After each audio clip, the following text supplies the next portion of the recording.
They put a price on her head right there in the middle of the trading post, and nobody flinched. $20. That was what a man's debt was worth. That was what a woman's freedom cost in Black Hollow, where the law was whatever the loudest man in the room decided it was. The crowd laughed. Someone raised the bid to 22 just to watch her face crumble.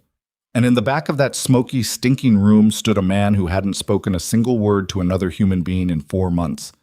A mountain trapper named Gideon Voss, watching all of it with eyes that had gone very, very still. What he did next would change both their lives forever. If this is your first time here, welcome to our channel.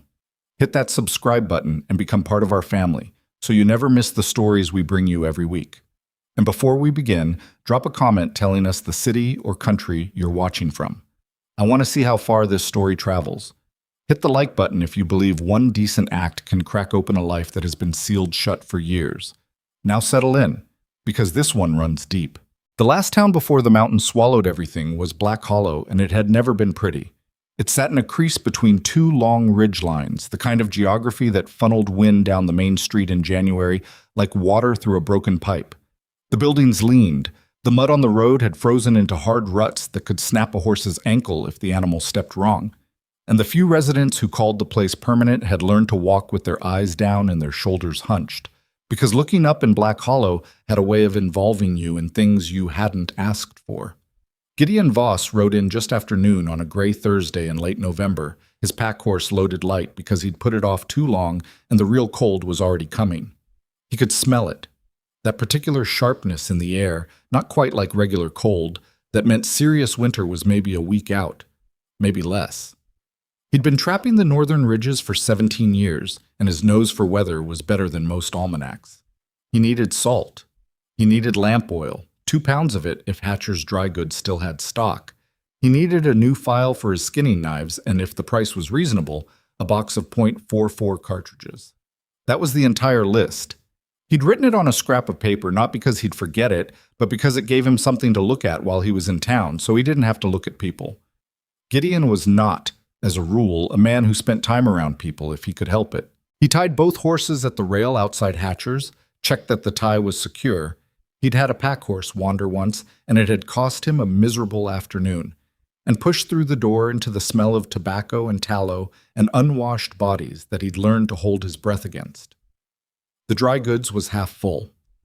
A handful of men stood near the cold stove that wasn't lit, and a woman behind the counter was trying to explain to someone that she was out of molasses and had been out since October.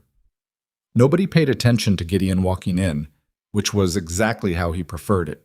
He found the salt barrels in the back and was calculating how much he could reasonably carry when the noise started next door.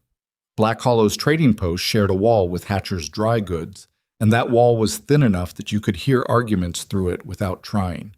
Gideon had been in the building before and knew the layout. The trading post was bigger, rougher, the kind of place that sold whiskey alongside rope and traps, and occasionally things that weren't strictly legal.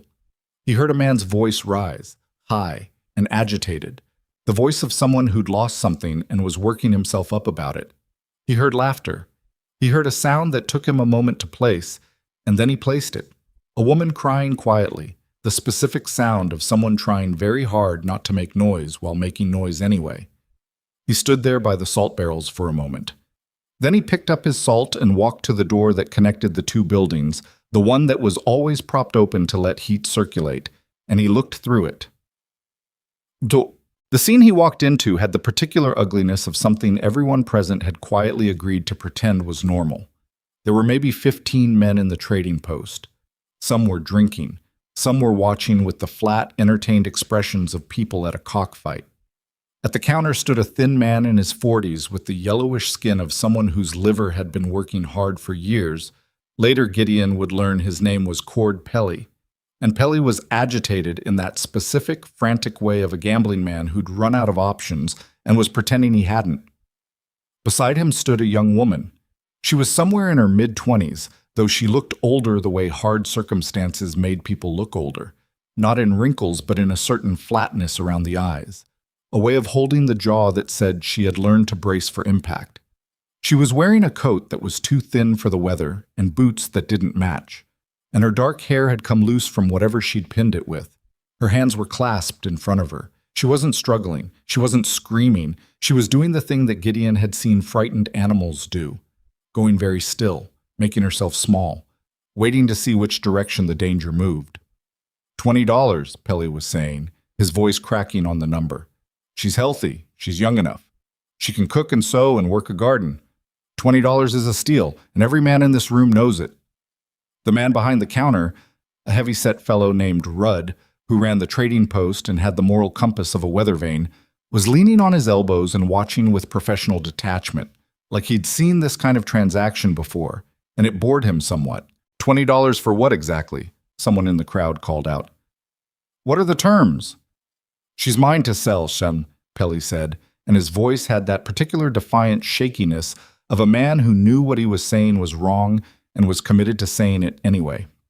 She traveled west with me as my ward, and I've got the right to settle my debts however I see fit. $20. She works hard, and she doesn't give trouble. She give trouble, another man called, and you could fix that yourself. The crowd found this funny. The woman, she hadn't made a sound, flinched once, a tiny controlled flinch, and then went still again. Gideon stood in the doorway with his salt. He was a large man, 6'2" and built by 17 winters of hard physical labor, and he stood with the particular stillness of someone who has spent a great deal of time in wilderness learning not to move unnecessarily.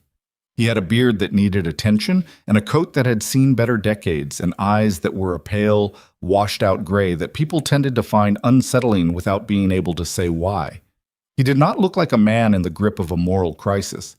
He looked like a man doing arithmetic. 18, someone offered from the back of the room. I said 20, Pelly snapped. I'm not running a charity. 18 and a bottle of rye. More laughter. Rudd the proprietor was watching the proceedings with mild interest, scratching his jaw. The woman's clasped hands tightened on each other until the knuckles went pale, and she was looking at a fixed point on the counter in front of her, like if she concentrated hard enough on that one spot, the rest of the room might cease to exist. Gideon set his bag of salt down on a barrel just inside the doorway. He walked through this room without hurrying, without looking at anyone except Rudd, and he reached into his coat and took out his money. He kept it in an inside pocket sewn into the lining, an old habit from years of traveling alone, and he counted out $20 on the counter. He did it slowly and deliberately, each coin set down separately, the way a man lays out the terms of a thing he wants to be very clear about. The room went quiet. $20, Gideon said. His voice was low and undramatic, the voice of a man who didn't talk much, and therefore didn't waste words when he did. Pelly stared at the money. Something flickered across his face. Relief, mostly. The relief of a drowning man who just grabbed a rope and hasn't had time yet to wonder where the other end is tied. Done, he said, and grabbed the coins before anyone could rescind the offer. Rudd straightened up. The crowd was watching with renewed interest, trying to read Gideon's face and finding it unreadable. Gideon picked up his salt. He looked at the woman. I'm going to Hatcher's next door for lamp oil, he said. Then I'm leaving town. You can come or not. He walked back through the doorway. She came. He didn't look back to confirm it, but he heard the sound of her boots on the floor, hesitant at first, then quicker, crossing the trading post and coming through the connecting door into Hatcher's. He was already at the counter asking about lamp oil, and she positioned herself a few feet behind him and slightly to the side, not hiding behind him exactly, but not standing out in the open either. Mrs. Hatcher, who ran the dry goods counter and had sharp eyes and an accurate read of most situations, looked from Gideon to the woman and back to Gideon without commenting. She had the lamp oil. 2 pounds came to 40 cents. Gideon paid and turned around and finally got a proper look at the woman he'd just spent $20 on. She was looking at him with an expression he recognized, not gratitude, not relief, but the careful, calculating look of someone trying to determine which category of danger they'd just moved into. Her jaw was set. Her dark eyes were steady in a way that took work to maintain. She was sizing him up with the frankness of someone who no longer had the luxury of being subtle about it. He'd seen that look on people before. He'd seen it on men who'd survived the kind of situations they weren't supposed to survive. He respected it. I haven't got a second horse, he said. You'll have to ride behind on the pack animal. It's not comfortable, but the horse is steady. She said nothing. My cabin's 2 days' ride up the North Ridge, he continued. Winter's coming in hard. Once it does, travel won't be possible for some months. Come spring, I'll escort you wherever you need to go. He paused. I'm not expecting anything from you. I want to be plain about that. Her expression didn't change. Men who aren't expecting anything don't usually spend $20. It was the first thing she'd said, and her voice was steadier than he'd expected. Low, a little rough, but controlled. That's fair thinking, Gideon said. I don't have a better explanation for you right now, but I'm going to collect my file and my cartridges and load my horse, and you can decide whether you're coming. He didn't push it further. He went and got his file and his cartridges, added them to his bags, and went outside to load the pack horse. It took him about 10 minutes. When he was done, he turned around and she was standing outside Hatcher's in the cold without a proper coat, watching him. What's your name? She said. Not a question exactly. More like something she'd decided she needed to know before this went any further. Gideon Voss. Maeve Rowan. She looked at the pack horse, then back at him. The horse steady, you said. Steady as any I've had. She walked over and without help and without asking for it, climbed up onto the pack horse's back with the practiced efficiency of someone who'd been around animals before. She settled herself, found a grip on the bedroll strapped behind the saddle, and sat straight despite the awkward position. All right, she said, lead on. The road north out of Black Hollow climbed fast, and within an hour the tree line had thickened on both sides, and the town was gone below them like it had never existed. Gideon rode ahead, as was natural with two horses on a narrow trail, and they didn't speak much. The cold was serious, but not yet brutal, the kind that bit at exposed skin and made breathing sharp without yet being dangerous. Maeve pulled the thin coat tighter around herself and didn't complain. He noticed that about her, so she didn't complain. He'd known men who complained constantly on the trail, narrating their discomfort like it gave it meaning, and he'd found it exhausting. Maeve Rowan rode behind him in silence and kept her footing on the horse and didn't ask how much farther every 20 minutes. They stopped in the late afternoon at a place where a creek crossed the trail, sheltered from the wind by a stone outcropping. Gideon watered the horses and dug into his saddlebag and pulled out dried venison and hardtack and held some out to her without ceremony. She took it and ate without thanking him, or rather, she nodded once, which he understood was the same thing said more honestly. You know this country? She asked, looking at the ridgeline above them. 17 years. And you trap up here alone? Yes. She chewed the venison and looked at the mountains and seemed to be turning something over in her mind. After a moment she said, You could have just walked past. In that trading post. Most men did. Gideon didn't answer right away. He was watching the upper trail for any sign of weather coming down. That particular shade of gray in the northeast that meant serious snow. There was some building, but it looked to be a day away still. I suppose, he said finally. Why didn't you? It wasn't the first time a person had asked him something like that and expected a complicated answer. He'd found over the years that complicated answers were often just honest ones with extra insulation around them. Because nobody else was going to, he said. Maeve looked at him. The flat, careful expression shifted slightly, not to softness exactly, but to something more provisional, like she was updating her assessment without committing to a conclusion. That's all? She said. That's all. She looked back at the mountains. Huh, she said, and that was the end of that particular conversation. They made camp that night below the tree line in a spot Gideon knew well, a shallow depression with good wind shelter and a ring of stones already in place from a dozen previous camps. He built a fire small and efficient, the kind that gives heat without announcing itself, and unpacked his bedroll and the spare blanket he kept for emergencies. He handed her the spare blanket and his heavy coat. She looked at the coat. And you? I've got my bedroll and I run warm, he said. Take the coat. You'll freeze. I won't. I've been cold before. Take the coat. She took it, and he could see her fighting with herself about whether to argue further, and then she stopped fighting and put it on. It was enormous on her, the hem nearly to her knees, the shoulders hanging well past hers. She looked ridiculous, and she clearly knew it, and didn't care, which told him something about her. They sat on opposite sides of the fire and ate the rest of the venison and didn't try to fill the silence with noise.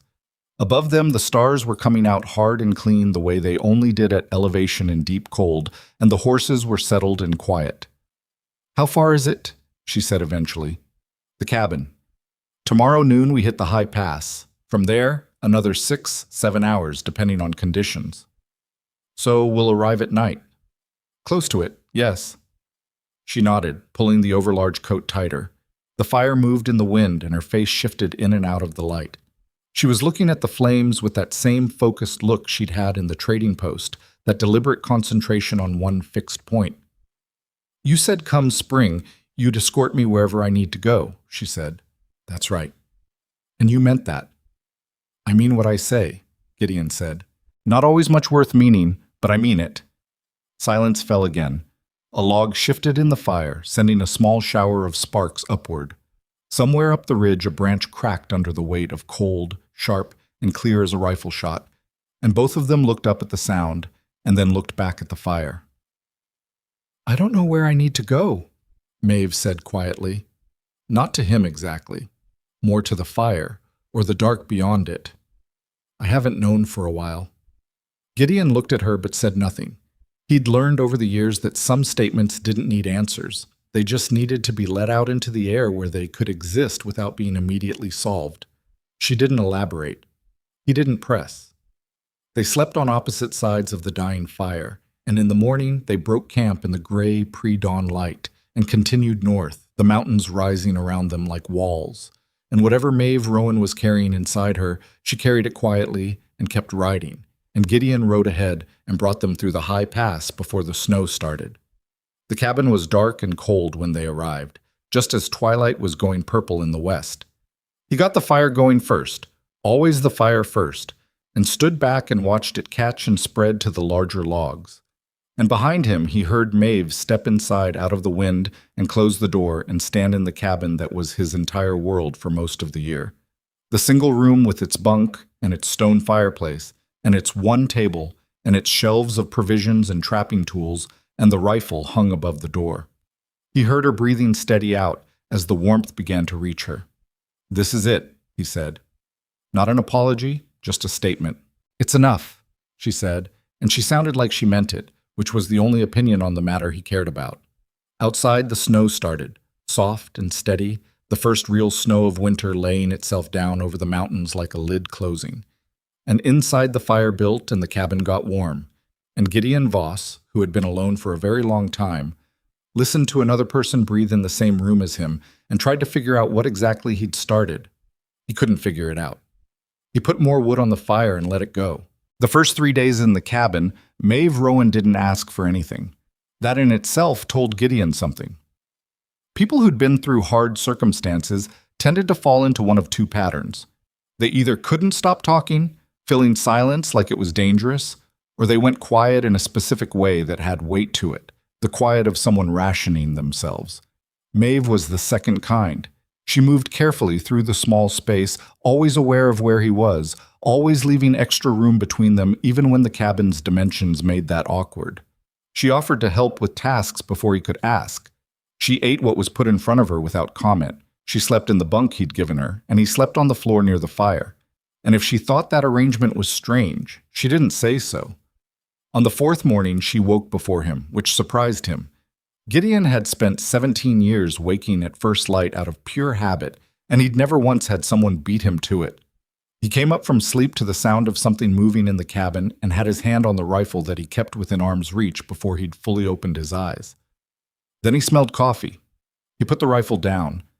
She'd found his coffee tin and the pot and figured out the fireplace without asking anyone's help, and she was crouched in front of the hearth feeding small sticks to a fire she'd coaxed back from the coals of the previous night. She had her back to him and didn't turn around. "I didn't touch anything else," she said. "Just the coffee." "That's fine," he said, and sat up and raked a hand through his hair. He didn't tell her she didn't need to explain herself. That would have sounded patronizing, like he was granting her permission for something she should never have had to ask for. He just accepted the coffee when it was ready and drank it, and they sat on opposite sides of the fire in the early morning dark and didn't talk. And it was the most comfortable either of them had been in days. It established a kind of rhythm. Mornings she made coffee. Evenings he cooked, because he knew what the provisions were and how to stretch them through a winter of unknowable length. She took over mending. She found his sewing kit without being directed to it and worked through a pile of things he'd been ignoring. A tear in his spare shirt, a bootlace that was fraying at the end, a pair of wool socks with a hole in the heel that had been bothering him for 2 weeks. He noticed, but didn't mention it. She seemed to find the work organizing, something her hands could do while the rest of her was somewhere else entirely. The snow came in heavy on the 5th day and didn't stop for 3. That changed things. The cabin was not small exactly, but it was a single room, and being trapped in a single room with another person for 72 hours of continuous snowfall required a certain negotiation that neither of them was entirely equipped for.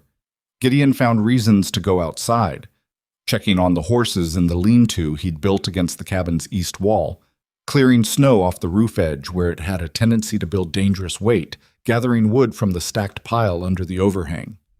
Each trip bought him and her both an hour of solitary air, and he suspected she used that time the same way he did, to sit with her own thoughts without having to keep her face arranged. On the 2nd day of the storm, he came back in from a roof-clearing run and found her sitting at the table with her hands flat on the surface in front of her, staring at nothing.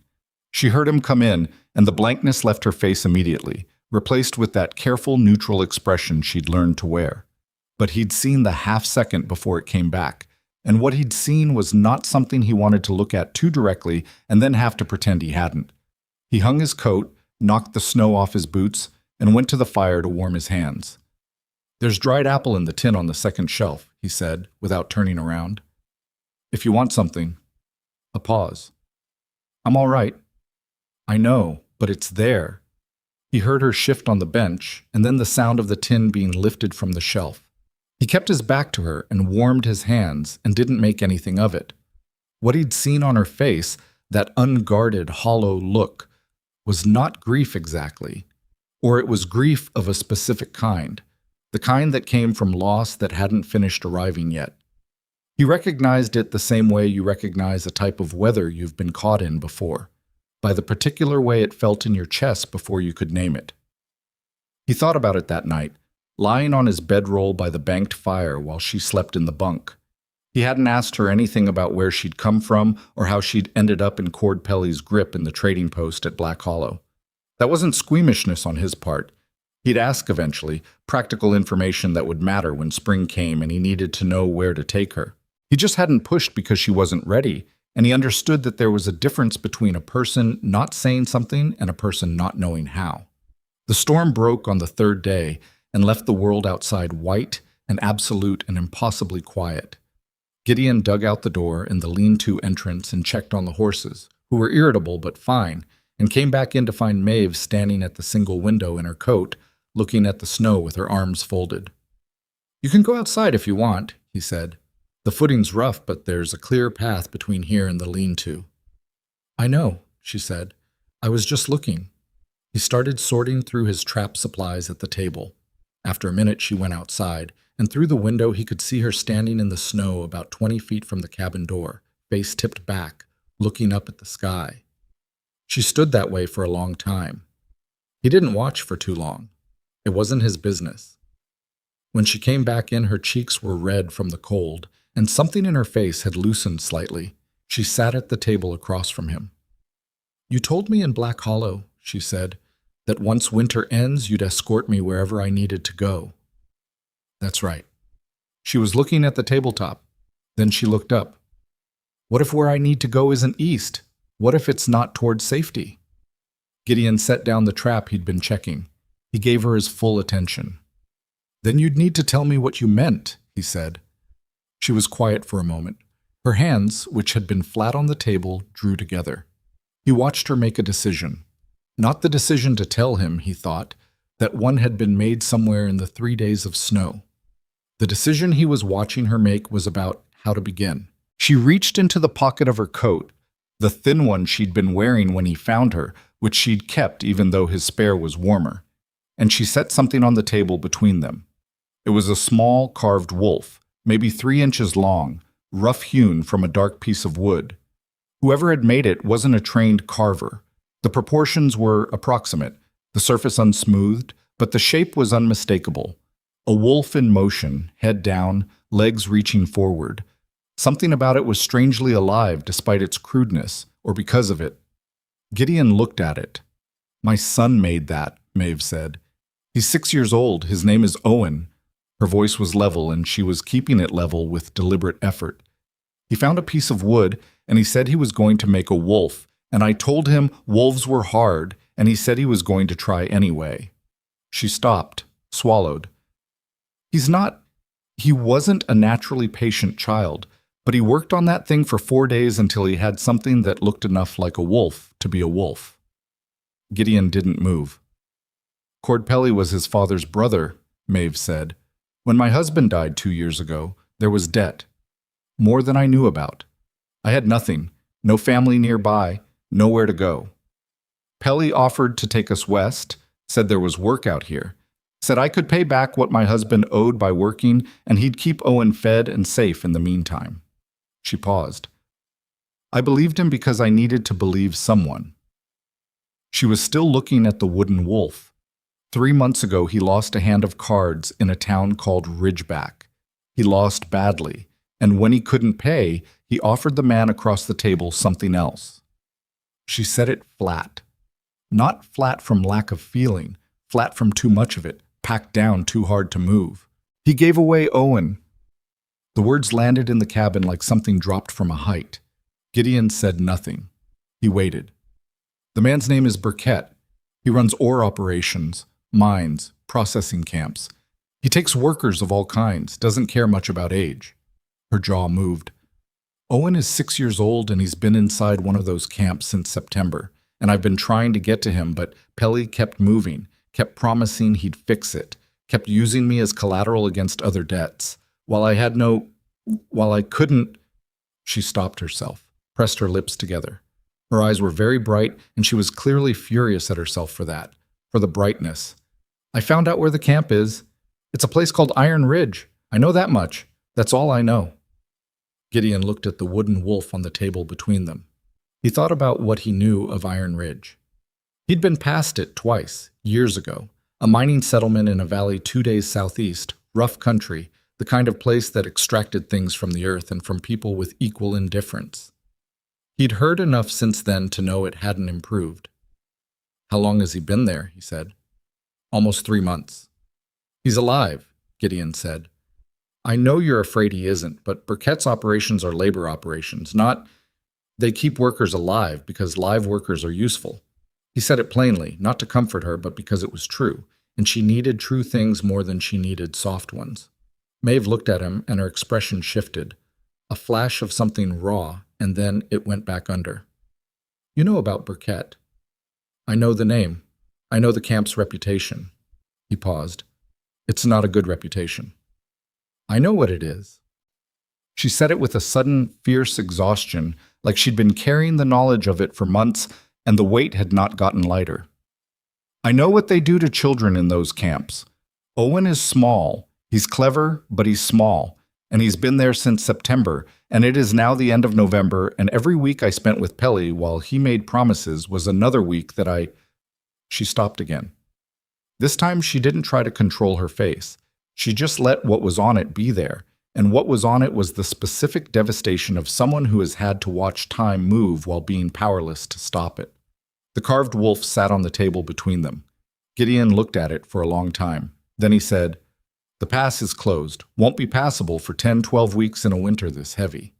He said it not as a conclusion, but as a problem, which was different. "I know." "Iron Ridge is southeast, not east. If you'd gone east, you'd have passed it by a full day's ride." "I know that too," she said. "I wasn't trying to hide it from you. I just didn't—" She paused. "I didn't know how to ask. I don't have anything to offer you for this. I don't have money or goods or—" "Stop," he said. She stopped. He looked at the wolf again. He He thought about a 6-year-old boy who'd been patient enough to spend 4 days turning a piece of wood into something that looked enough like a wolf to be a wolf, and who had probably put that wolf in his mother's pocket before they were separated because he had some instinct that she needed it more than he did. He thought about the mining camps he'd heard described. The breaker houses where ore was processed, where the work was dangerous and relentless, and the people who did it were considered by the men who ran the operations to be a category of equipment rather than a category of human being. He thought about a 6-year-old inside one of those places for 3 months. He stood up.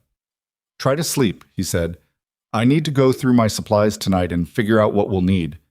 Maeve stared at him. "What?" "We'll leave at first light. The pass is closed, but there's a lower route that's slower and rougher.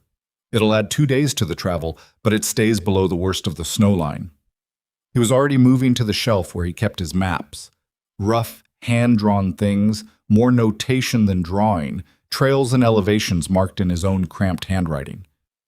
"I haven't used it in a few years, but the terrain doesn't change."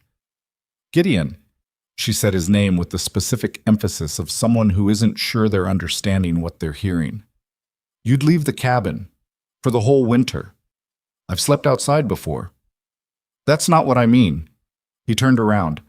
She was standing now on the other side of the table, the wooden wolf between them.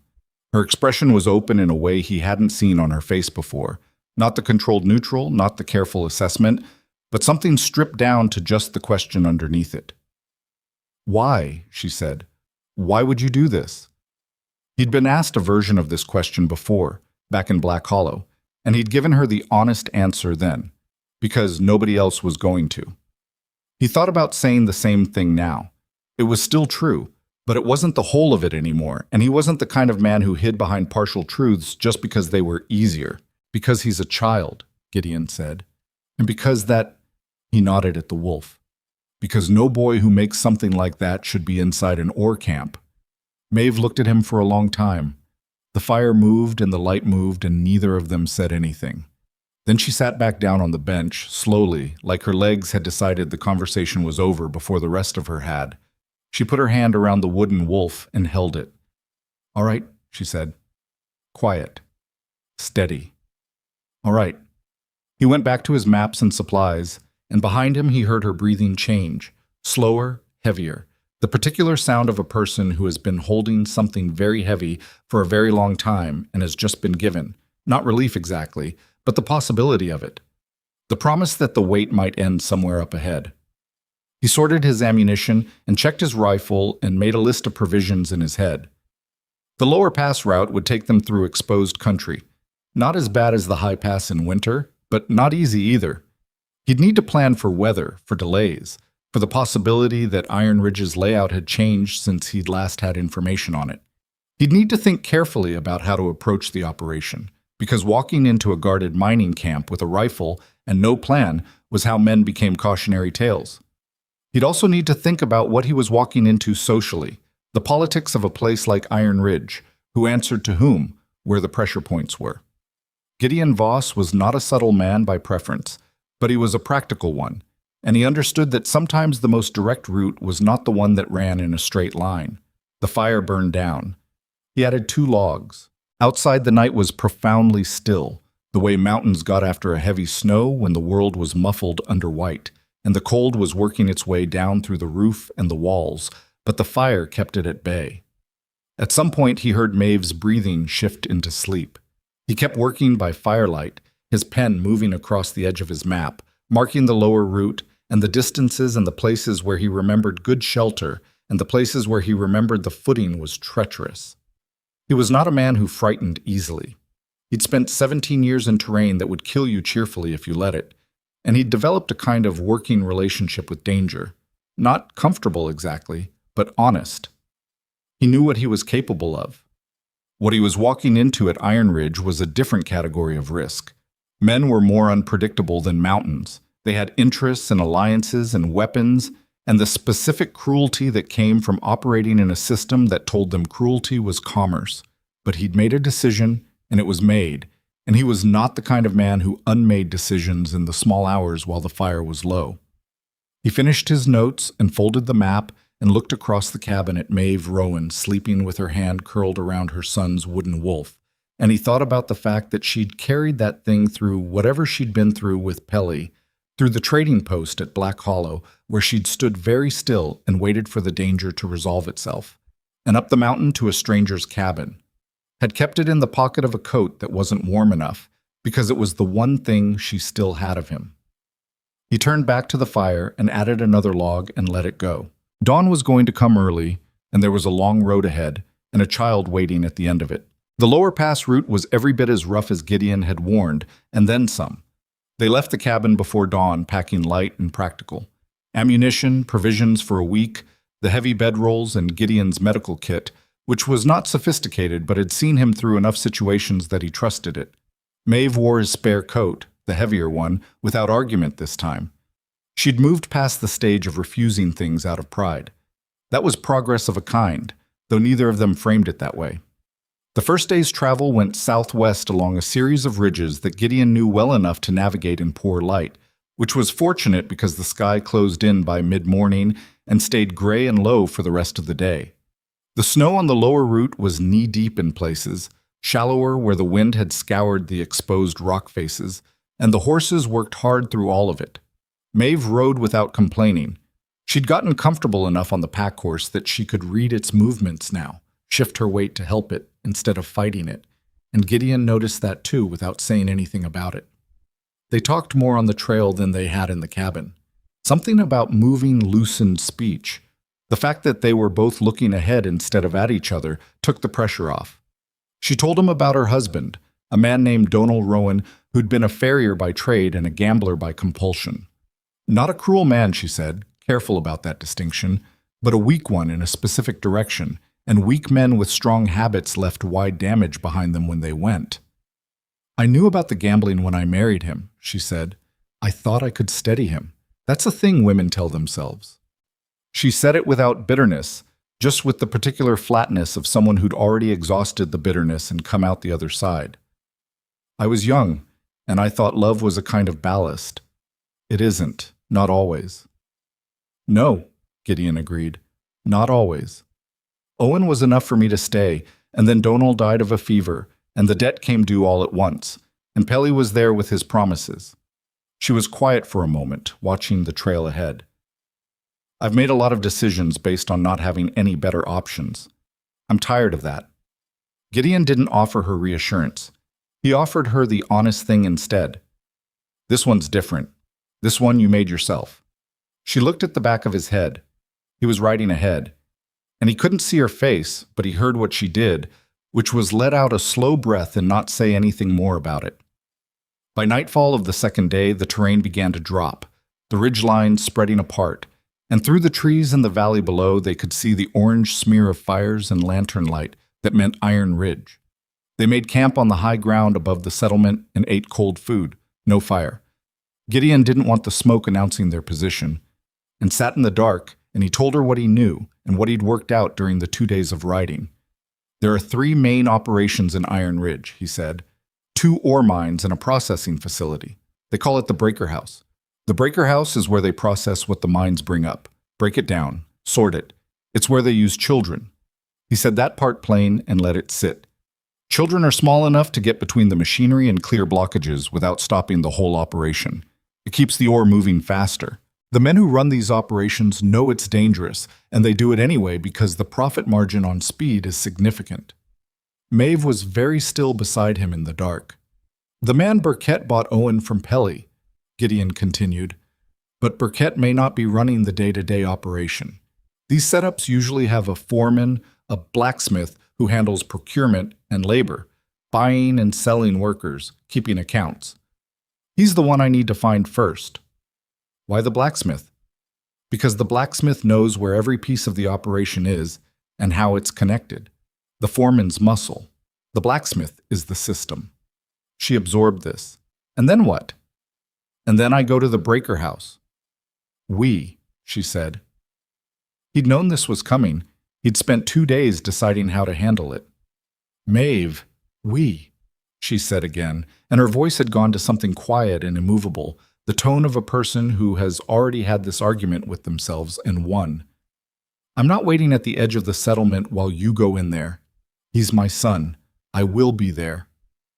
Gideon looked at her in the dark. He could see the outline of her face and the set of her jaw, and he recognized the particular pointlessness of arguing with that expression. You stay close, he said. You don't move without my signal. If something goes wrong and I tell you to run, you run and you don't look back. Agreed. I mean it about the last part. I heard you. A pause. I also heard that you said when something goes wrong, not if. I said if. You said when. He had said when. He didn't correct himself again. They slept in shifts, 2 hours on and 2 hours off, the way he did when he was alone in uncertain territory.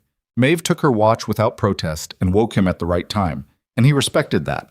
Some people fell apart at the practical requirements of a difficult situation, and she was holding herself together with a precision that he suspected was costing her, but that she wasn't going to stop paying.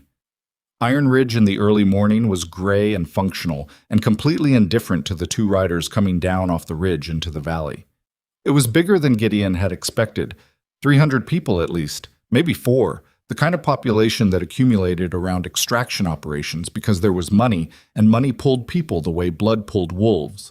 The main street was mud and frozen ruts like Black Hollow, but wider, with more buildings and more of them permanent looking, which just meant the money had been here longer. Nobody looked twice at Gideon and Maeve as they rode in. A man on a horse and a woman behind him was not a remarkable sight.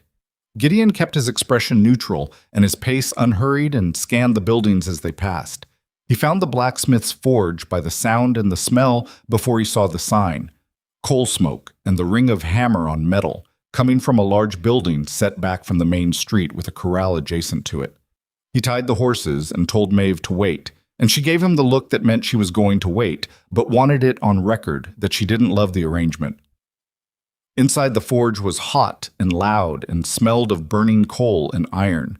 A large man in a leather apron was working at the anvil, 40s, heavy through the shoulders, with the thick forearms of a man who'd spent his whole life doing exactly this kind of work.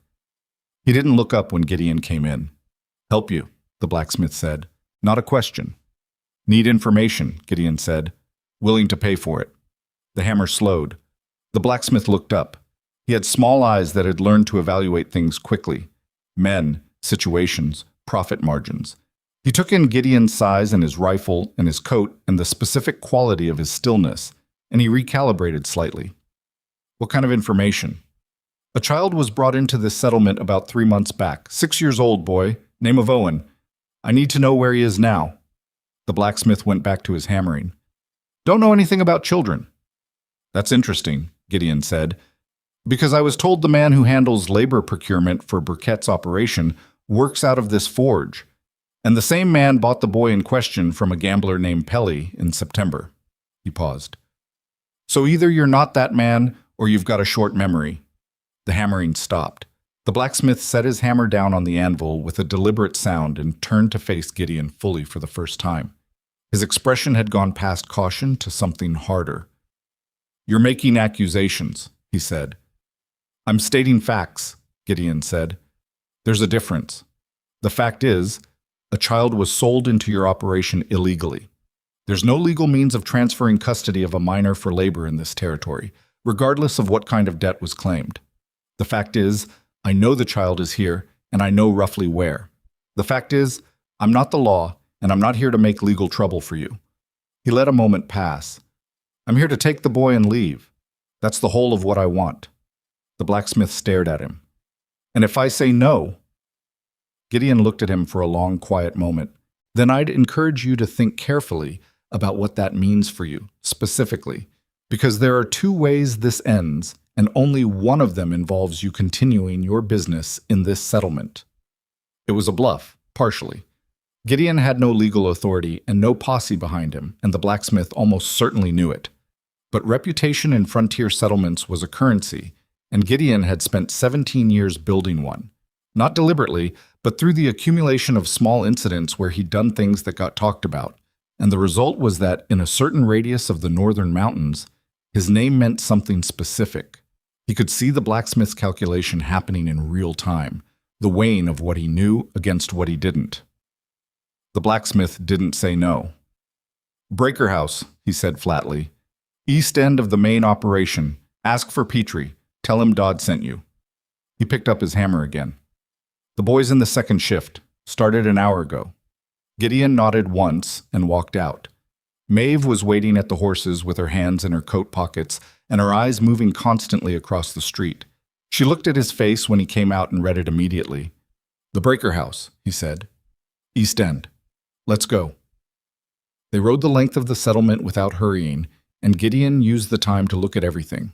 The layout, the number of men moving between the buildings, the guards he could see and was therefore supposed to see, the positions that were conspicuously absent of people, which was often more informative. Iron Ridge's mining operation sat at the settlement's eastern edge, a collection of large buildings surrounded by a fence of rough-hewn timber that was more territorial marker than actual barrier. The gate was open and had a single guard, a young man in a heavy coat who was cold and bored and holding a rifle with the specific inattention of someone who hadn't expected to actually need it today. Gideon rode through the gate. The guard said, "Hey, Dodd sent me," Gideon said, without slowing. The guard hesitated. The name was apparently sufficient because he didn't call after them. The Breaker House was the largest building in the operation, a long, low structure with a pitched roof and wide ventilation gaps near the eaves from which gray dust billowed constantly in slow, hanging clouds. The sound coming from it was enormous, a continuous grinding roar of machinery and the crack of ore being broken, and beneath that sound, barely audible, were the sounds of people working. Gideon dismounted and tied the horses at a post outside the main entrance and looked at Maeve. She'd gone pale. Not the pale of fear exactly, more the pale of someone confronting a thing they'd imagined so many times that seeing the real version was its own kind of violence. She was staring at the dust coming from the ventilation gaps, and she was not moving. "Maeve," he said, low. She looked at him. "He's in there," Gideon said. "And we're going to get him. But I need you with me." She pulled in a breath, held it, let it out. "I'm with you," she said. The interior of the Breaker House was worse than the exterior had suggested, and the exterior had suggested plenty. The space was long and dim, lit by a series of oil lanterns hung from the ceiling beams that gave the dust-choked air an orange, underwater quality. Down the center of the building ran a series of mechanical conveyors and crushing machines that reduced the raw ore coming in from the mines into progressively smaller pieces, and the noise inside was physical. It pressed against the ears and chest like a hand pushing you backward. Working between the machines were children. There were maybe a dozen of them that Gideon could see, ranging from small, Owen's age or younger, to perhaps 10 or 11. They moved quickly and purposefully through the gaps in the machinery, clearing blockages where ore had wedged between components, feeding smaller pieces back into the correct part of the conveyor. They moved the way animals in captivity moved, efficiently, without looking up, having learned exactly which behaviors were safe and which attracted attention. Maeve made a sound. It wasn't loud. It was very small and almost controlled, just a single sharp exhale, but it carried everything in it. 3 months of not knowing, 3 months of imagining, and now 3 months of imagining made concrete and real and in front of her. Gideon put his hand briefly on her arm, not to restrain her, to anchor her, which was different. A heavy-set man with a clipboard was moving along the side of the building, watching the children work. He had the particular manner of a man who had made his peace with what he was supervising by not thinking about it too carefully, which was a kind of moral condition Gideon had encountered before and found deeply uninteresting. "Petrie," Gideon said. The man turned. He took in Gideon and Maeve with swift assessment and landed on wariness. "Who are you?" "Dodd sent me. I'm here for the boy Owen, 6 years old, came in September." Petrie's face went through several expressions in quick succession and settled on a kind of practiced blankness. "I don't know what you're talking about." "That's the second time today someone's told me they don't know something they obviously know," Gideon said. "I'm finding it tedious. The boy, Petrie. Point me to him." "This is a private operation." Petrie straightened up, reaching for authority that his body language didn't fully support. "You don't have any right to come in here, and where is my son?" Maeve said it from directly behind Gideon's left shoulder, and the quality of her voice stopped Petrie mid-sentence. It wasn't loud. It wasn't ragged. It was the voice of a woman who had been frightened for 3 months and had burned through the fear completely and come out on the other side into something that had no name but that everyone in the room could feel. From somewhere deeper in the building, near the far end of the conveyor line where the smallest children worked, a child's voice said, "Mama?" The word hit the air and everything stopped. The machinery didn't stop.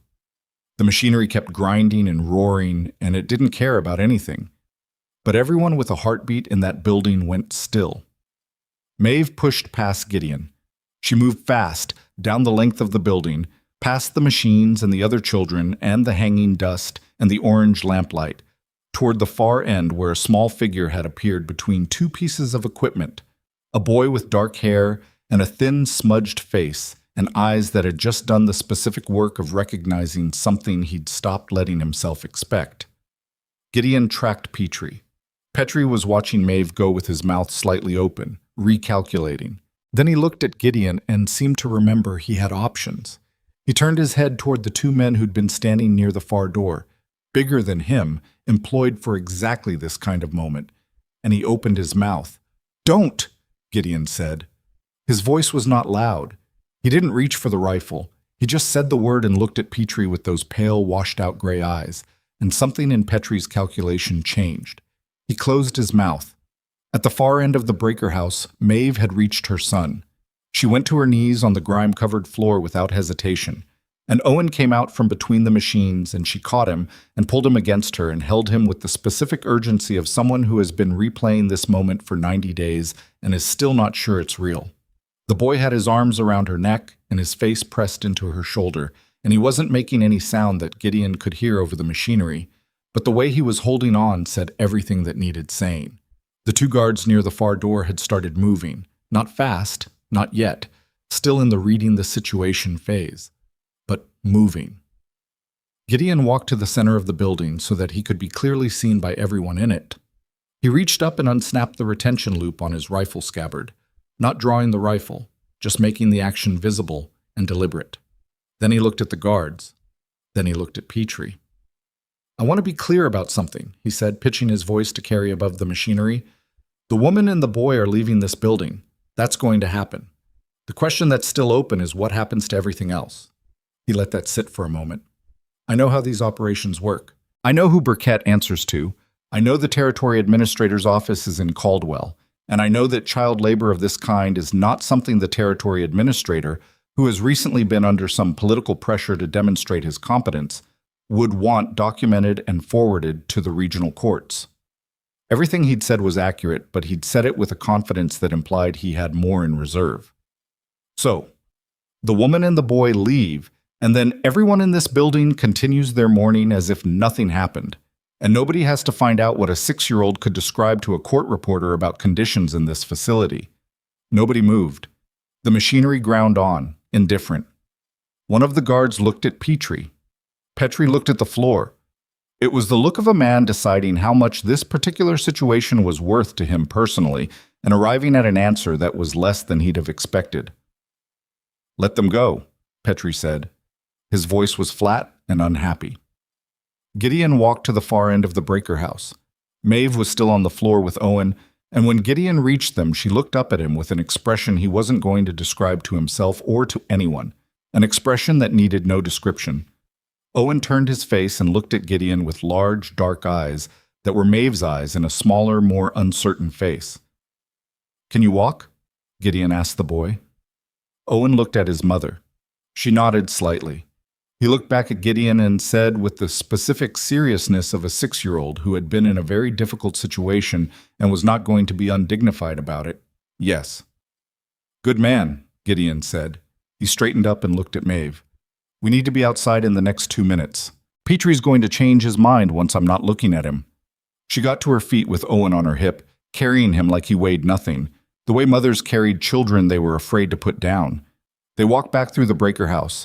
The other children stopped and watched them go with expressions that Gideon did not let himself look at too closely, because he could only do what he could do, and looking too long at the rest of it would slow him down.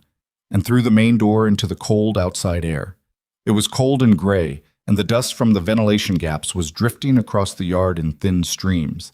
And Owen turned his face into the sky the way people did when they'd been somewhere without it, and he breathed. They got to the horses.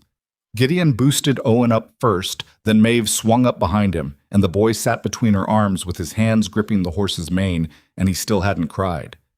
He was going to cry, Gideon suspected, but not yet, not here.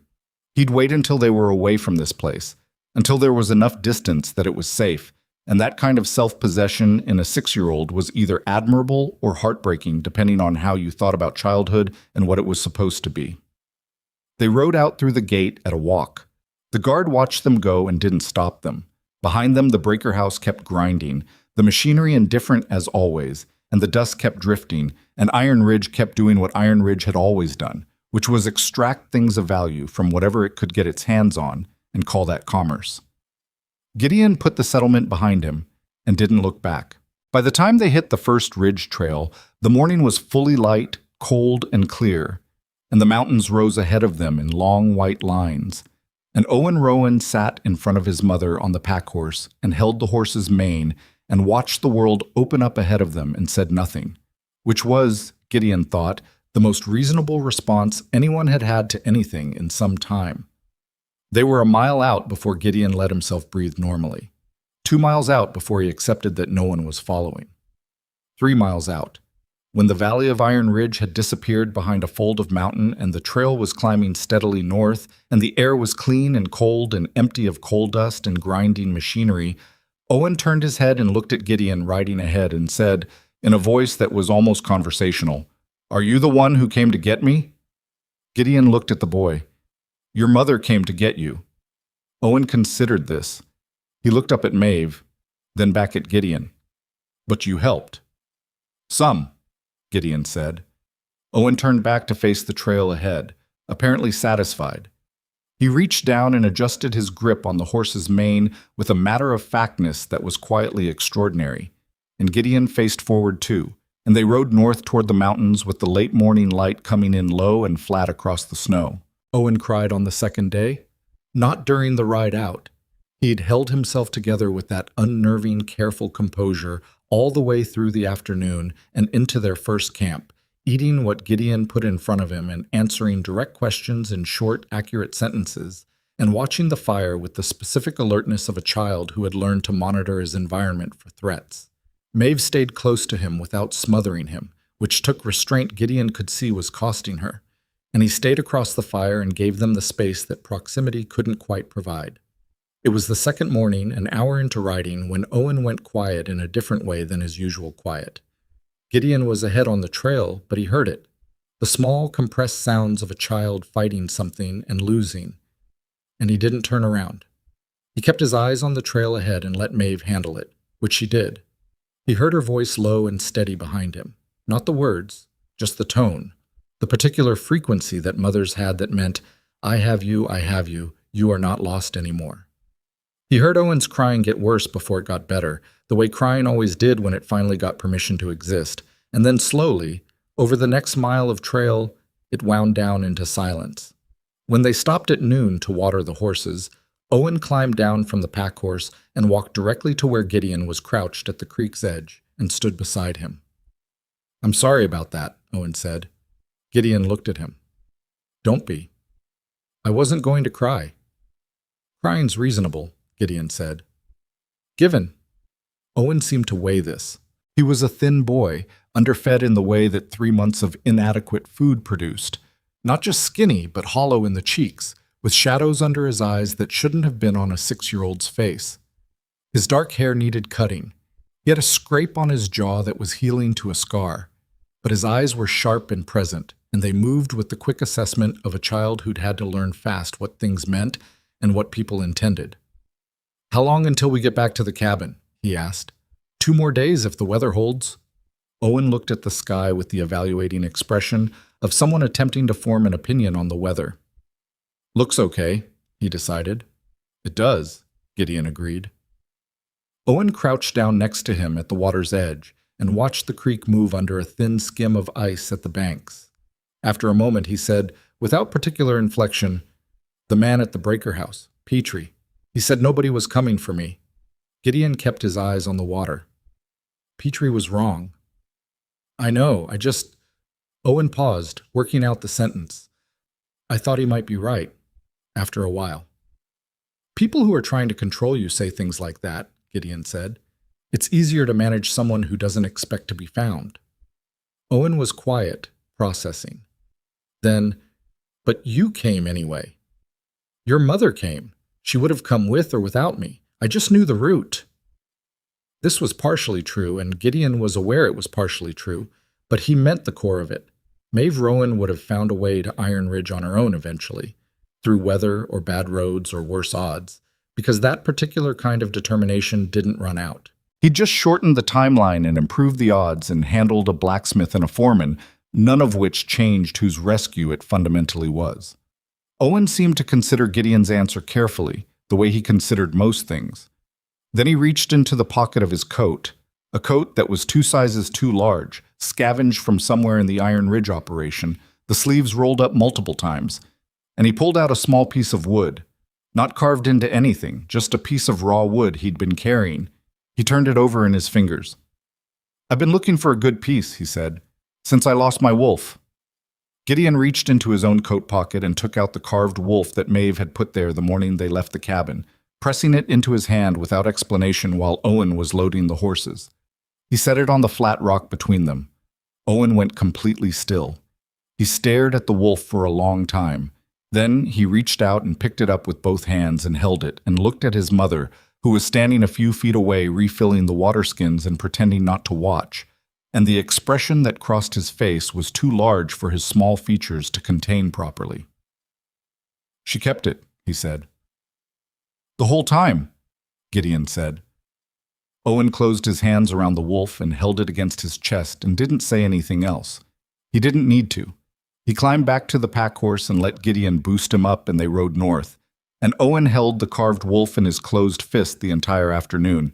And Gideon didn't mention it, and Maeve didn't mention it, and the mountains held the cold and quiet around them all the way back up to the high country. The cabin appeared through the trees just before dark on the 4th day, its stone chimney and low roof line familiar against the blue dusk sky. Gideon got the fire going first, as always, and Maeve brought Owen inside and sat him on the bunk near the hearth, and went about the business of warming the space with the efficiency she'd developed during the weeks she'd been here before. Owen sat on the bunk with his wolf and looked around the single room with those quick, assessing eyes, taking inventory. This is your house, Owen said to Gideon. It is. It's small. Owen, Maeve said. It's fine, Gideon said. He's right. Owen looked at the rifle above the door, then at the trapping supplies on the shelves, then at the single window with its view of nothing but snow and tree trunks. How long have you lived here alone? 17 years? Owen absorbed this with the gravity he brought to most information. Were you lonely? Gideon was at the fire, feeding it. He didn't answer immediately, which was partly because he was paying attention to the fire, and partly because the question deserved an honest answer, and honest answers to that particular question required a moment. Some, he said. I was lonely at the breaker house, Owen said. Even with all the other kids there. They didn't really talk much. He set his wolf down on the blanket beside him and looked at it. I talked to the wolf mostly, to keep it company. Gideon looked at him. Did it answer? Owen looked up with an expression that said he was evaluating whether Gideon was making fun of him, determined he wasn't, and then permitted himself a very small smile. No, he said. It's wood. Right, Gideon said. But it helped anyway, Owen added, with the slight defensiveness of someone clarifying something they know sounds odd, but stand behind. Most things that help don't entirely make sense, Gideon said. That's more or less how help works. Owen considered this with the seriousness it apparently deserved, and then he lay back on the bunk with his wolf on his chest and was asleep within 10 minutes, the sudden, complete sleep of a body that had been waiting a very long time for somewhere safe enough to let go. Maeve stood at the fire beside Gideon, and they both looked at the sleeping boy for a moment. He talked to the wolf, she said quietly. Kept it company, Gideon said. She made a sound that was not quite a laugh and not quite the other thing. She pressed her fingers against her mouth for a moment, and then lowered her hand and looked at the fire. "Thank you," she said. "I know I've said it before, but I want to say it again now that we're back, and he's actually here, and I can say it without feeling like I'm getting ahead of things." "You don't need to." "I know I don't need to. I want to." She paused. "There's a difference." He accepted that with a nod. The weeks that followed were the strangest of Gideon Voss's adult life, though strange wasn't quite right. Strange implied uncomfortable, and he was not precisely uncomfortable. He was something more like disoriented, a man who had organized his existence around silence and solitude, finding those things gradually, incrementally replaced by noise and presence and the continuous small demands of a child in a confined space. Owen was not, as Maeve had noted back in the mountains, a naturally patient child. He was curious and energetic and had opinions about most things and expressed them with the directness of someone who hadn't yet learned to be strategic about what he said. He asked Gideon questions constantly, about the trapping, about the mountains, about the specific purpose of every tool on the shelves, about why the snow was heavier on the north side of the trees, about whether wolves were really the way he'd made them. He followed Gideon around on the daily tasks of maintaining the cabin and the horses and the wood supply with the specific attachment of a child who has decided someone is interesting and wants to learn what they know. Gideon answered the questions. All of them, which was more words per day than he'd spoken in any week of the previous 5 years. Maeve watched this with an expression she didn't try to explain, and he didn't ask about. The boy was physically slow to recover. 3 months of inadequate food and inadequate sleep, and the relentless physical toll of the Breaker House had left marks that didn't fade quickly. He tired easily. He had nightmares in the first few weeks, not every night, but enough that Gideon, sleeping near the fire, learned the sound that preceded them, and was usually awake by the time Owen startled out of sleep, which meant Maeve didn't always have to cross the room in the dark. Sometimes it was enough that someone was already awake. Sometimes Owen came and sat near the fire with Gideon, and they didn't talk, just sat. And Gideon fed the fire, and Owen held his wolf, and the nightmare dispersed into the ordinary dark of the cabin. They never discussed these nights. Owen seemed to operate on the principle that things that happened in the dark were governed by different rules than things that happened in the light, and Gideon found this a reasonable philosophy. Owen's appetite came back before his sleep did. By the 3rd week, he was eating with a concentration and thoroughness that made Gideon rework his provisions calculation significantly upward. The boy had a specific and enthusiastic relationship with Gideon's recipe for venison stew, which was not a complicated recipe but apparently achieved something important. "Is it always this good?" Owen asked one evening, working through his 2nd bowl. "The stew?" Gideon said. "Mostly." "What makes it good?" "Cooking it long enough. A lot of people rush it." Owen considered this. "What else do you cook?" "Elk, when I can get it. Rabbit. Hardtack when there's nothing else. Dried apple in winter." "The dried apple is good too," Owen said, with the judiciousness of a serious food critic. "But the stew is better." "I'll pass that along to myself," Gideon said, and Owen laughed. A genuine, unguarded child's laugh that startled both of them slightly with how normal it sounded, how ordinary. And Maeve at the other end of the table looked up from the shirt she was mending, and the expression that crossed her face was one Gideon had to look away from because it was too direct.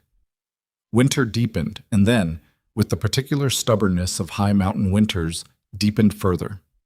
By January, the snow was at the cabin eaves and travel was entirely impossible, and the 3 of them existed in the small, warm space of the cabin with the fire and the provisions and each other. Gideon taught Owen to check and clean the rifle. Unloaded, the action only, he was 6, because the boy had asked 11 times, and persistence deserved reward. He taught him to read a simple weather map, using his hand-drawn notes. He answered questions about elk and snow and why certain wood burned better than other wood, and how you told the age of a tree.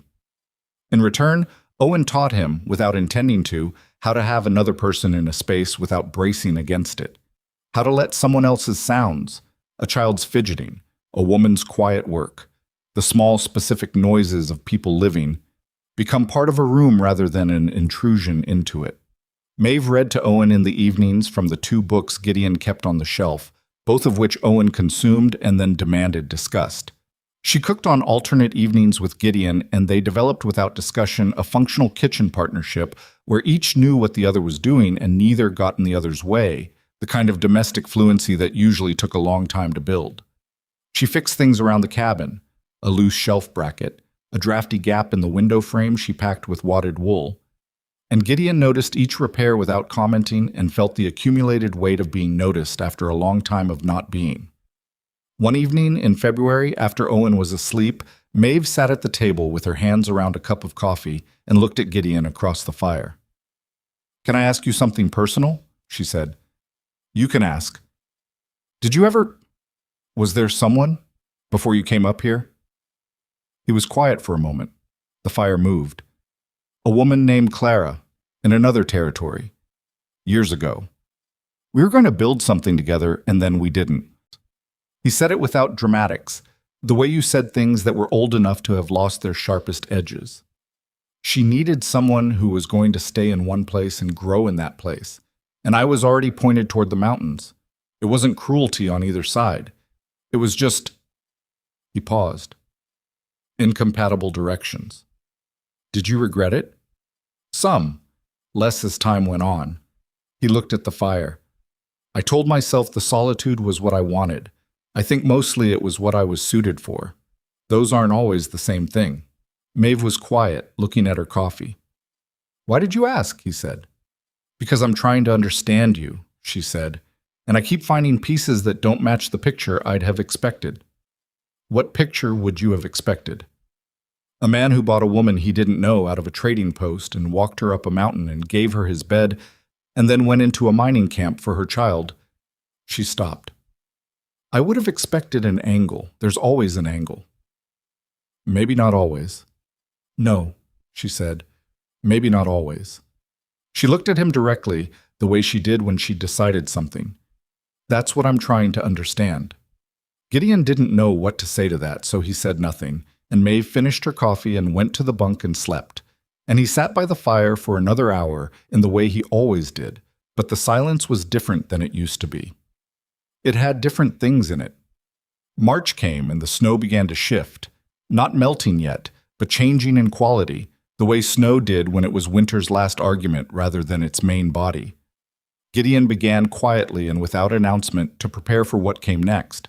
He organized his money, the season's trapping money that he hadn't had occasion to spend, and calculated what it would take to get Maeve and Owen east to somewhere with a school and a town with legitimate commerce and the kind of ordinary safety he couldn't offer in a one-room cabin at elevation. He did this without telling them. He didn't know how to tell them. He'd made a promise in Black Hollow in the early weeks of knowing Maeve, and he kept promises, and the promise had been, come spring, I'll escort you wherever you need to go. Wherever you need to go. He'd meant it as an open offer. He still meant it, and he understood in the way he understood most things about himself that the right thing and the thing he wanted had quietly diverged somewhere between November and March without his permission, and that the right thing was going to win because that was how it worked for him, had always been how it worked for him. Owen found him at the horse lean-to one afternoon in late March, working through the pack horse's hooves. The boy had taken to appearing in the places where Gideon worked, quiet as a cat, installing himself nearby with his wolf and whatever he was currently occupied with in his mind. Are we leaving soon? What? Owen said. Gideon kept his attention on the hoof. Getting close to when travel will be possible again, yes. Where are we going? East, somewhere with more... He paused. More of what you need. Schools. A doctor. Owen was quiet for a moment. Is that where you're going too? I'll take you there. Then I'll come back here. A pause. Why? Because this is where I live. Owen absorbed this. He was scratching behind the pack horse's ear with the easy familiarity of a child who'd spent enough time around an animal to lose his nervousness of it. I like it here, he said, in the tone of someone presenting a fact they consider relevant. I know you do. Mama likes it here too. Gideon straightened up and moved to the horse's back hoof. She might. She does, Owen said, with the certainty of someone reporting on a thing they've been paying close attention to. "She talks different here than she did when we were with Pelly. She's—" He searched for the word with the effortful concentration he brought to precise language. "More herself. She says your name sometimes when she's not talking to you, just like she's thinking it." Gideon kept his eyes on the horse's hoof. "Owen," he said. "What?" "Go help your mother with whatever she's doing." Owen picked up his wolf and left without argument, which suggested he'd said what he'd come to say and was satisfied with the delivery. Gideon finished with the hooves and stood in the lean-to in the cold, and looked at the mountains through the open side of the structure and let himself, just for a moment, want what he wanted without immediately organizing it into a problem to be managed. He had promised Maeve he would take her wherever she needed to go. He still meant it, but he had not promised to be glad about it, and he was not glad about it. And that was information about himself that he was going to have to live with. The snow kept melting in the days that followed, slow and uneven. Gideon finished his preparations. The money set aside, the route east mapped, the provision packs assembled and ready. He told Maeve one evening in early April that the lower pass would be clear within the week, and she looked at the pack he'd put near the door and understood immediately what it meant and what it had taken to prepare it. "You've been getting ready," she said. "I said I'd take you east." "You did." She looked at the pack for a long time. "You've been doing this quietly, all by yourself, without saying anything." There wasn't much to say. She was standing near the window where the evening light came in, and she looked at him with that direct expression she had, the one she saved for things she meant. "You've been preparing to lose something," she said, "and you've been doing it the way you do everything, alone, and without asking anyone for help and without telling anyone how it's costing you." Gideon looked at her. He didn't say yes, and he didn't say no, because both felt insufficient and because she wasn't asking. She crossed the room and picked up the provision pack he'd assembled and set it back on the shelf where the provisions lived, deliberately and without hurry, and turned around. "I'm not going east," she said. The cabin was very quiet around them. Outside, the first real meltwater was running off the roof edge, the sound of winter finally conceding. "Maeve, I'm not going east," she said again, the same level tone, the same immovable quality he'd first heard from her on the night she told him about Owen and said we, not you. "You kept your promise. You found my son, and you brought us back, and you kept us through the winter, and you've been sitting here in March building a pack to give us away, because you think it's the right thing to do, and you are so—" She stopped. Something moved across her face that she let move. "You are so determined to do the right thing that you've talked yourself out of doing the true thing." He didn't answer. "I'm staying," she said. "Owen is staying. Not because I owe you, and not because I don't have anywhere else to go, because I'd have somewhere to go if I chose to go there." She looked at him with the full weight of everything she was. "I'm staying because this is the first place in years that has felt like it's ours, Owen's and mine. And I think if you're honest with yourself—" She stopped again. Let it breathe. "I think it's felt like something to you too." Gideon stood across the cabin from her in the evening light and thought about 17 years and Clara and incompatible directions and a fire built for one person every night for 17 winters, and Owen asking without guile whether he was lonely, and a carved wolf on a table between two people who didn't know yet what they were to each other. "It has," he said. Outside the roof kept dripping, winter's slow departure, and the mountains held their positions as they always did. And inside the cabin, Maeve Rowan looked at Gideon Voss across the space between them and didn't close it yet, but held the possibility of it open, which was where all real things began. Nobody closed the distance that evening. That was the honest truth of it. Maeve had said what she came to say, and Gideon had answered what he could answer, and they stood in the evening light of the cabin with the meltwater dripping off the roof and the space between them charged with everything that had just been said, and neither of them moved to collapse it. It wasn't cowardice. It was more like the recognition that some things needed air around them before they could be handled, that a declaration was not the same as a beginning, and that two people who had both been burned by moving too fast toward things that looked like safety had earned the right to be careful. Owen came back in from wherever he'd gone, read the room with the infallible accuracy of a child raised around adult tension, and announced that he was hungry. which was the most useful thing anyone said all evening. They ate supper. Gideon's venison stew, Owen's expressed favorite, and the last of the dried apple, and nobody talked about the provision pack on the shelf or what Maeve had said or what Gideon had said back. Owen talked about the creek behind the cabin, which had started running again with the melt, and whether there would be fish in it in spring, and whether Gideon knew how to fish, and whether he could learn. "I know how to fish," Gideon said. "Would you teach me?" "When the creek's full enough, give it another few weeks." Owen accepted this with the practicality he brought to most scheduling matters, and moved on to asking about whether elk came down from the high ridges in spring or stayed up. And the conversation moved in that direction, and the evening passed, and when it was time to sleep, everyone went to where they slept without discussion, and the fire burned down to coals, and the cabin was quiet. But the provision pack stayed on the shelf where Maeve had put it, and that fact sat in the room overnight, like a stone someone had moved to a new position. Not gone, not resolved, but relocated, which was its own kind of answer. In the morning, Gideon took the pack apart and put the provisions back where they lived. He did it before anyone else was awake, in the gray pre-dawn while the fire was just coals. He did it without ceremony, without feeling like it needed to be witnessed or commented on. He put the money back in his coat pocket. He replaced the ammunition in the box on the second shelf. He hung the empty pack on its peg by the door where it always lived.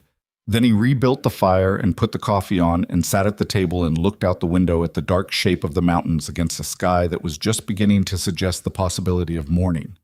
He was not a man who dramatized his own decisions. He made them, and then he lived them. What he'd decided, or what he'd finally admitted to himself he'd already decided, sometime in the space between Maeve putting the pack on the shelf and him waking at 4 in the morning, was that she was right, not just about staying, about all of it. He had been doing the right thing and calling it the whole thing, the way he'd done for most of his adult life, convincing himself that a life managed correctly was the same as a life fully lived, and it had taken a woman in an undersized coat and a 6-year-old with a carved wolf to demonstrate the difference. He heard Maeve wake when the coffee smell reached the bunk. He'd learned the specific sounds of her waking over the months, the particular sequence of movements. And he heard her go still when she looked at the shelf where the provision pack wasn't, and the peg by the door where it was. She came and sat across from him at the table, and he poured her coffee, and they sat. "All right," she said, the same 2 words she'd said in the cabin the night he'd agreed to go after Owen. They seemed to be the words she used when something was settled. "All right," he said back. That was the whole conversation, and it was enough. April came on slowly and imperfectly, the way spring always did in the high country. Not a clean arrival, but a negotiation. Warm days followed by surprise snow, the creek running strong one morning and iced over at the edges the next. Owen greeted each setback with the indignation of someone who felt personally betrayed by weather, which Gideon found privately entertaining. The boy had strong feelings about most things and expressed them clearly, which was a quality Gideon had limited experience with and was finding, to his surprise, that he didn't mind. They started building in April. It wasn't Gideon's idea, and it wasn't Maeve's. It was Owen's, which was fitting. He announced one morning at breakfast, with the matter-of-fact certainty of a person presenting a logical conclusion, that the cabin was too small for 3 people. "We need more room," Owen said. "You could build more." "Could," Gideon said. "Do you know how?" "I've built before. Not a large structure, but I know the principles." Owen looked at him. "So we should start. Spring's not settled yet. But when it is..." Gideon looked at Maeve across the table. She was watching Owen with an expression that was trying not to be amused and not quite succeeding. She looked at Gideon and lifted one shoulder slightly. Not a direction, just an acknowledgement that the boy had a point, and they both knew it. "When the ground's workable," Gideon said, "we'll start then." Owen nodded with the satisfaction of someone who has successfully navigated a negotiation and returned to his breakfast.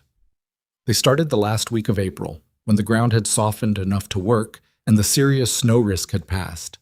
The plan was straightforward: a second room attached to the cabin's east wall, adding sleeping space and a place for Owen to have his own territory, which a 7-year-old needed more than a 6-year-old had needed it, his birthday having arrived in March with a celebration that consisted of Maeve making a pan of cornbread with dried blueberries pressed into the top, which Owen had received with the reverence appropriate to the occasion.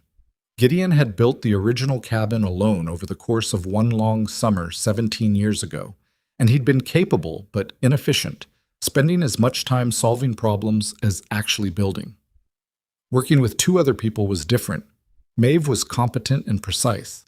She measured things twice and didn't waste material and held her end of a timber without being asked twice. Owen could not do the heavy work, but he could carry and fetch and hand things up, and he did this with the energetic thoroughness of someone who desperately wanted to be useful and had finally found the right application. The three of them working together were faster than one person working alone, which was not a surprise. What was a surprise to Gideon was the texture of it. The ongoing conversation of a shared project, the way problems became shared problems rather than solitary ones, the specific satisfaction of a different kind of company than he'd known for a long time. He'd had partners on the trail years ago, men he'd worked alongside for a season. That was companionship of a functional variety. This was something else, something that didn't have a clean category, and he stopped trying to categorize it and just worked. One afternoon in early May, they were lifting a roof beam, too heavy for two people easily and just manageable for three. And Gideon was on the ladder with the beam's end on his shoulder, and Maeve was below steadying the ladder, and Owen was doing absolutely nothing useful but standing in the frame of the new room with his arms out to his sides like he was keeping the walls from falling over by force of intention. And the beam went up and settled into its notch, and Gideon drove the pin and it held, and Owen let out a whoop that startled the horses in the lean-to 30 feet away. Gideon looked down at him from the ladder. "What was that for?" "It worked," Owen said, as if this were a stunning development. "That was the plan." "Plans don't always work." "This one did." Owen walked around the frame of the room inspecting the beam from various angles, then looked up at Gideon with that particular expression he had when he was satisfied with something and wanted to make sure the relevant people knew. "It's a good beam," he announced. "It is," Gideon said. "I helped pick it," Owen told his mother. "I know," Maeve said. "You told me 4 times." Owen accepted this without embarrassment and went back to inspecting the beam. Gideon climbed down the ladder and stood next to Maeve, both of them looking up at the beam in the late afternoon light, and she was close enough that her arm was nearly against his, and neither of them moved away, and that was how it went for them. Slow and incremental, each day adding something small to what existed between them without either of them forcing it into a shape it wasn't ready for. They were both too old and had both been through too much to be careless with it, and that carefulness was not timidity. It was respect, for each other and for the thing itself. He told her about Clara and May, the full version. Not because she'd asked again, but because he wanted her to know, wanted her to understand the shape of his history and where the gaps were, the same way he'd want to know the terrain of a place before he committed to building there. She listened without interrupting, which was one of her qualities he'd come to rely on without noticing he was doing it. When he was done, she said, "She sounds like she knew what she needed." "She did. And you sound like you knew what you needed too." "I thought I did." He paused. "I think I confused what I was suited for with what I needed. The mountains are where I function best." "That's true. I just didn't know it was possible to function best somewhere and still need more than that somewhere could give you by itself." Maeve looked at the half-built room against the cabin wall. "What changed?" He was quiet for a moment. The evening birds had started in the trees, and the creek was running high with snowmelt, and everything smelled like cold water and pine and turned earth. "November," he said, "a trading post in Black Hollow." She looked at him. "I walked into that room because I heard you," he said. "I keep trying to make it more complicated than that, but it isn't more complicated than that. I heard you and I turned around and I looked, and then I couldn't look away." He said it without elaboration, without softening it. That's what happened. Maeve was quiet. The evening light was doing something specific to the air around them, gold and low, the kind of light that made everything look briefly more true than it usually did. "You didn't even speak to me," she said. "You just put money on the counter and walked out." "I didn't have anything to say yet." She looked at him for a long moment with those dark eyes that had learned, over the past 5 months, to look at him without the layer of assessment she'd once needed. Then she reached out and took his hand, not dramatically, not with any particular ceremony, just took it the way you took hold of something you decided was yours, and held it, and he held back, and that was the beginning of the rest of it. There were problems that summer, real ones, not the romantic kind. A neighboring trapper named Sutter, who'd been running lines on the eastern ridge for years, and had the disposition of a man chronically convinced he was being cheated, came by in June to protest the expansion of the cabin's footprint, claiming it encroached on what he considered his territory. He was wrong on the practical question. The cabin and the new addition sat well within the original ground Gideon had been occupying for 17 years. But Sutter was the kind of man who made claims loudly and then repeated them until they became established through sheer persistence. Gideon handled this in the way he handled most conflict, which was directly and without excess. "The ground is mine," he said. "I'll show you my survey markers if you want to walk the line." "Your markers are wrong," Sutter said. "Then let's get someone from the territory office to confirm it." Sutter had no interest in getting someone from the territory office involved, which was the answer Gideon had expected because men who made large claims usually didn't want them subjected to actual measurement. Sutter left unhappy and came back twice more that summer with variations on the same complaint and was sent away twice more with variations on the same response, and eventually he stopped coming, which was also the answer Gideon had expected. Maeve handled Sutter's second visit herself as it happened. Gideon was up on the ridge running his lines when Sutter appeared, and by the time Gideon returned in the late afternoon, Maeve had sent him away with a conversation that Owen, who had witnessed it from the lean-to where he'd been attempting to braid rope, described as follows. "She was very polite," Owen said, "but it was the kind of polite that's actually not polite." "What did she say?" Gideon asked. "She told him that the next time he wanted to make a claim on property that wasn't his, he should bring a lawyer, and that if he couldn't afford a lawyer, that might tell him something about the strength of his claim." Gideon looked at Maeve. She shrugged once. "He needed it said plainly." "He did," Gideon agreed. There were other problems. A bad week in August when Owen got a fever that climbed too high and kept them both awake and frightened for 4 days until it broke, and he came back to himself thin and pale, but fundamentally intact. The nearest doctor was in a settlement 2 days' ride east, and Gideon made that ride in a day and a half going out, returning with medicine and the doctor herself, a competent woman in her 50s named Dr. Price, who looked at the cabin and the new room and the family arrangement within it with no particular judgment, and examined Owen with the brisk efficiency of someone who had been practicing medicine in rough country for 20 years and had seen everything. "He'll be fine," she said, packing her bag. "Keep the fever down, keep water in him. Don't let him run around for another week." "He's not going to like that," Maeve said. "Children never do." Dr. Price looked around the cabin. "Good setup you have here. How long have you been out this way?" "Since November," Maeve said. "Winter must have been interesting." "It was," Maeve said, and left it at that, and Dr. Price had the intelligence not to push. Owen did not like being restricted for a week. He expressed this clearly and repeatedly, and they endured it, and by the following week he was back at the creek with the fishing line Gideon had made him, standing on the flat rock that had become his preferred fishing spot, with the patience he brought specifically to fishing, which was the one activity that had revealed in him a capacity for stillness that surprised everyone, including Owen himself. He was not a skilled fisherman yet. He had strong opinions about fishing based on limited experience, which was a combination Gideon found frequently amusing.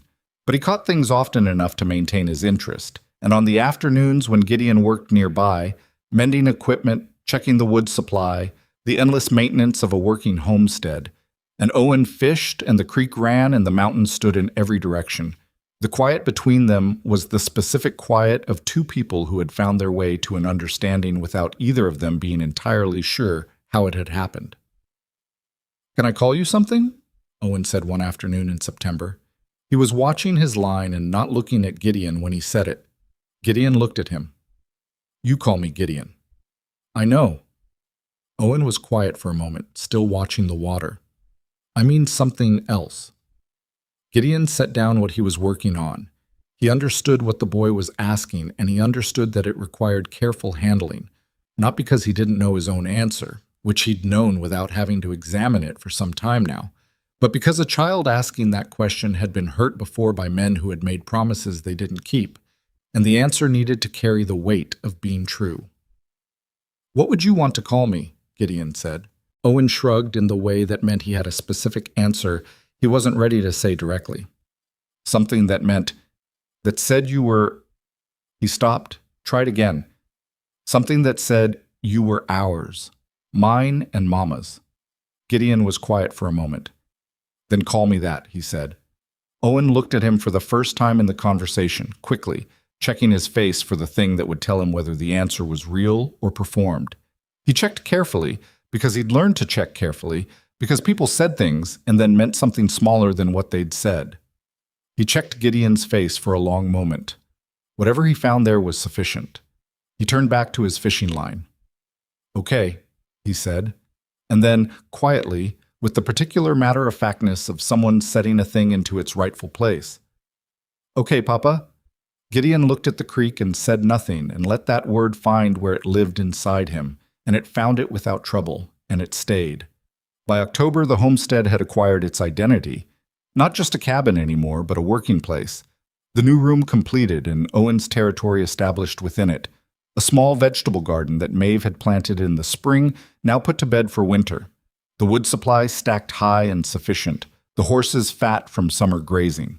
Neighboring settlements had become aware of the place's existence through the natural circulation of information in frontier communities, and people came through occasionally now. Trappers stopping to resupply, a family heading north who needed a night shelter, Dr. Price making a return visit in October just to check on Owen, and perhaps Gideon suspected because she liked the coffee. The place had a reputation for being, as one passing trapper put it with some surprise, decent, not soft. Nobody who'd heard of Gideon Voss confused him with soft, but decent, in the way that meant you were treated fairly there, and your horse would be seen to, and nobody would ask you questions you didn't want to answer. That reputation had a value in the high country that was different from the value of money, though related. It meant something about who lived there and how they operated, and Gideon understood it was not something you could build deliberately. You built it by doing the same things enough times that people knew what to expect from you, and what people had come to expect from the homestead on the North Ridge was the particular quality of care that came from people who had learned its value through its absence. One evening in late October, with the first cold of the new season beginning to come down off the heights, the three of them sat at the table after supper, and Owen was working on a new carving. He'd started a second wolf, more ambitious than the first, and was approaching it with the combination of stubbornness and self-criticism that characterized all his serious endeavors. And Maeve was reading, and Gideon was working on a set of maps he'd been updating with new trail information. It was ordinary, profoundly, completely ordinary. He put his pen down and looked at the room. The fire. Owen's bent head, and his careful, frustrated work on the wolf that wasn't yet a wolf but was becoming one. Maeve's reading, her coffee going cold beside her the way it always did because she forgot it when she was absorbed. The new room visible through the open doorway, Owen's blankets and his small collection of significant objects arranged on the shelf, with the seriousness of a curator. He thought about the trading post at Black Hollow, the specific noise of that crowd, the laughter, a woman trying to hold herself together in the middle of it. The particular feeling of looking at a situation and knowing what it required even when what it required was inconvenient. $20 on a counter, one decision, made without fanfare that had rearranged everything. He'd spent a long time believing that what he was doing with his life in these mountains was building something solid. And it had been solid. The cabin was good, the trapping was sufficient, the life was functional. But functional was not the same as full, and solid was not the same as alive, and he'd confused those things for a long time, perhaps because he'd never had a point of comparison clear enough to see the difference. He had one now. He picked up his pen and went back to his maps, and beside him the fire burned and the wind came down off the mountain and found the gaps it always found. And inside the cabin it was warm and the light was good, and nobody was alone.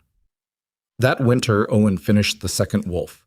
He put it on the table one morning in January with the particular combination of pride and anxiety that accompanied the completion of something he'd worked on seriously and cared about the outcome of. It was better than the first one, more confident in the proportions, the legs caught in actual motion, the head lifted rather than lowered. Still clearly the work of a child, still rough in ways a trained carver would wince at. But it was unmistakably alive in the same way the first one was. That quality that had nothing to do with technical skill and everything to do with attention, with a child putting real effort into something he meant.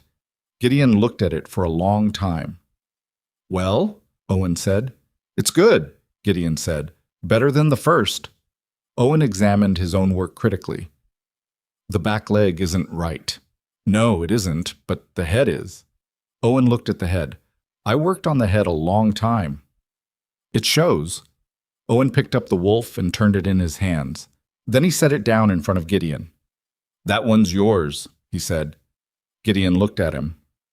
"The first one was Mama's, and she gave it to you and then you gave it back to me," Owen said with the precise accounting of a child who tracked these things carefully. "So the second one is yours, to keep." Gideon picked up the wolf. It was small in his large, scarred hand. The hands of a man who had spent 17 winters trapping and building and surviving, hands that had held a rifle in a mining camp and money on a trading post counter and an axe-driving fence posts on a homestead that was no longer just his. He turned it over. "Thank you," he said. Owen nodded with the dignity appropriate to a significant transaction and went to find his mother. Gideon set the wolf on the shelf above his maps, next to the first one that Maeve had returned to him, and he stood back and looked at both of them. The rough first attempt and the better second one, made by the same pair of hands months apart, each one evidence of someone trying to make a real thing out of raw material. There was a lesson in that, if you wanted one. He'd spent 17 years in these mountains building a life that was survivable and calling it enough, because he'd had no one to show him the distance between survivable and full. Then November had arrived, as it always did, with its cold and its necessity, and he'd walked into a trading post for salt and lamp oil and come out with something he hadn't known he was missing until he saw what its absence looked like, clearly and in front of him.